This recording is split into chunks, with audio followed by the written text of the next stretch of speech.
Bonjour Rabat. Oui, bonjour, c'est pas une auditrice, c'est un auditeur. C'est un auditeur. Rabat, ça finit t'as par un un. prénom. Voilà. Bonjour Rabat. Bonjour, bonjour Monsieur Berkov, bonjour Monsieur Lugan. Bonjour monsieur.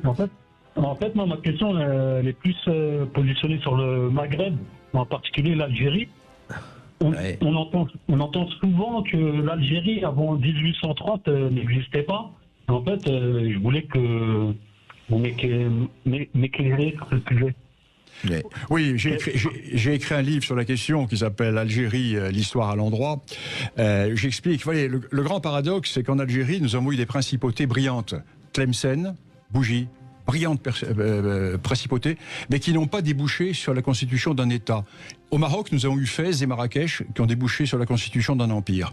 Alors pourquoi l'Algérie n'a-t-elle pas débouché sur la constitution d'un État? Tout simplement parce que l'Algérie a toujours été écartelée entre deux voisins puissants, l'empire marocain et la Tunisie également, qui est un vieil État qui existait plus à l'est. Et l'Algérie est passée ensuite directement sous la colonisation turque au XVIe siècle, jusqu'en 1830, et après sous la colonisation française. Et c'est la France qui a créé l'Algérie. La France a créé l'Algérie, d'abord lui a donné son nom, et a rassemblé les populations à l'intérieur de frontières tracées par la France aux dépens du Maroc. Car n'oublions pas que toute la partie ouest de l'Algérie est historiquement marocaine. La France a détaché toute la partie ouest de l'Algérie du Maroc, pour rattacher à l'Algérie. Colombéchar, toutes ces oasis sont des oasis qui sont marocaines. Tindouf est une ville marocaine. Et la France a donc créé l'Algérie, a constitué l'Algérie. Et plus encore, la France va lui donner le Sahara, qu'elle n'a jamais possédé, pour une raison très simple, c'est qu'elle n'existait pas. Et De Gaulle va rattacher le Sahara à l'Algérie et va créer cette Algérie qui est un État qui naît véritablement au mois de juillet 1960.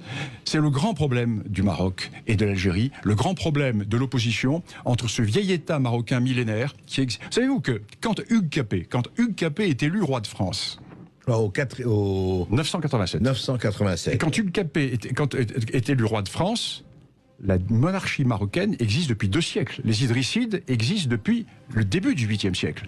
Donc nous avons un vieil État, un vieil empire millénaire, et au milieu vous avez une zone qui va être conquise tantôt par le Maroc, tantôt par ce qui va devenir la Tunisie.